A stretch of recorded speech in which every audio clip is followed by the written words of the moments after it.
Name the most successful Japanese manufacturer in India, and I'm sure you'd have picked Suzuki.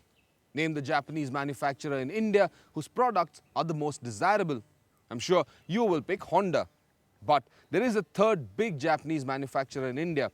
In fact, they are the largest in the world. But where desirability and volume sales in India are concerned, it's not a big ticket item. Yup, that manufacturer is Toyota. But to date, Suzuki sells nearly 16 times more cars, and every Honda product is way higher on the desirability scale.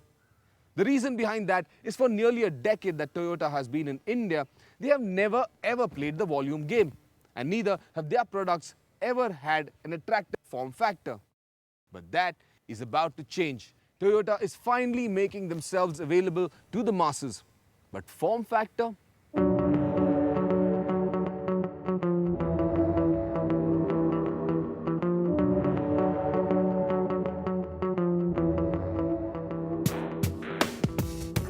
I don't know what it is about Toyota. They have made stunning cars and they still do make the odd stunning car. Yet, take a look at the Etios sedan and the first impression isn't very impressive. It's not just a conservative design. It's quite boring, dull and inconspicuous. Despite being a completely new car, it drew no glances. The silhouette and lines are traditional Toyota. And even though this car was first conceived as a sedan, not as a hatch with a boot slapped on, it's not going to win any design awards. It makes me wonder, if Toyota could make even something as small as the IQ look interesting, they could certainly have done better with the Etios, having started out with a clean slate. This car does not have a single cosmetic feature that I could call good looking. So why that smile is plastered across the front grille eludes me.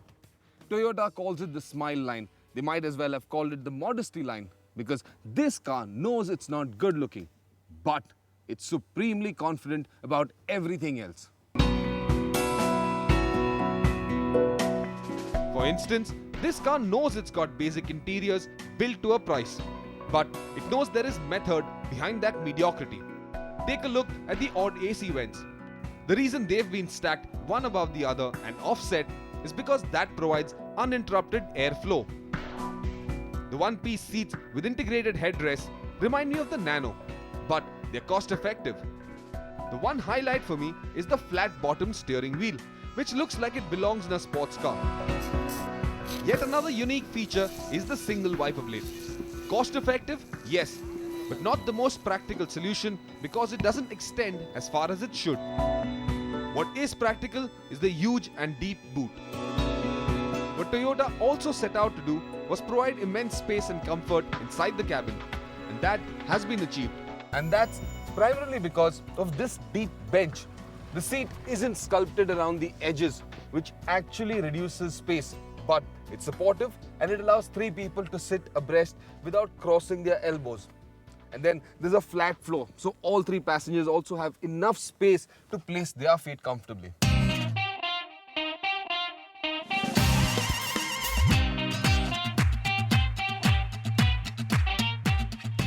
The Etios will be launched in 4 variants.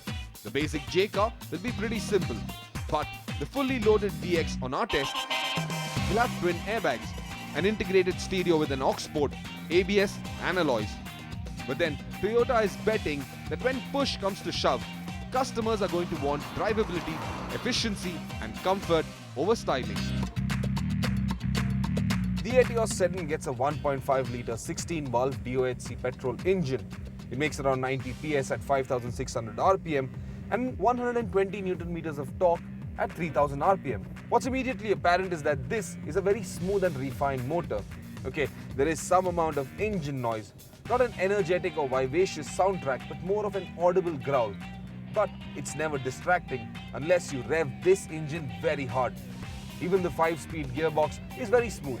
The shifts are precise and the throws are reasonably short, which is always a good thing because it reduces effort, is less stressful and makes driving a lot more enjoyable, not a chore.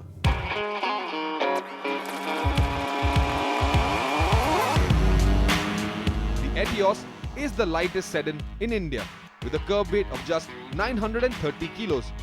And That means the engine works with less effort in the city. Even when I tried pulling away from 50 clicks in 5th gear, the engine responded quickly. The numbers, well, 100 came up in 12.56 seconds. It gives 11.5 kilometers per litre in the city and 18.7 on the highway, leading up to an overall efficiency of 13.3, though I was certainly expecting a bit more. Toyota has used McPherson struts up front and a torsion beam suspension at the rear, which is pretty standard for this class of car. But unlike conventional Toyotas, the ride quality, even over the bumpiest Indian roads, isn't plush or soft. On the contrary, the ride is firm, not hard and stiff, but well modulated to help it ignore any roughness.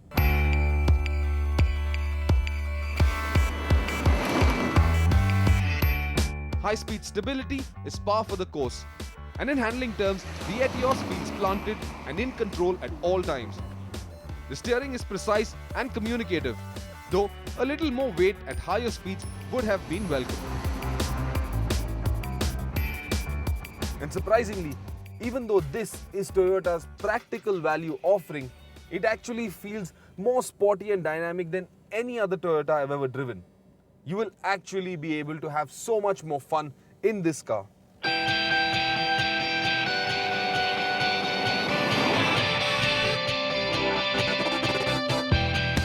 The Etios then takes care of both kind of buyers. If you are an enthusiast, you will appreciate this Toyota for what it offers. But if you are the traditional, sensible backseat buyer, you'd like it even more.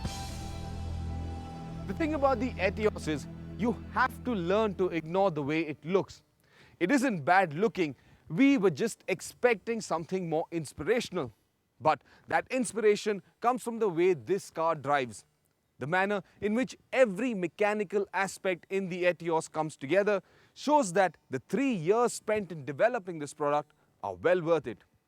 So buy it, not because it has the traditional Toyota reliability and value, but because this is a genuinely good car to drive.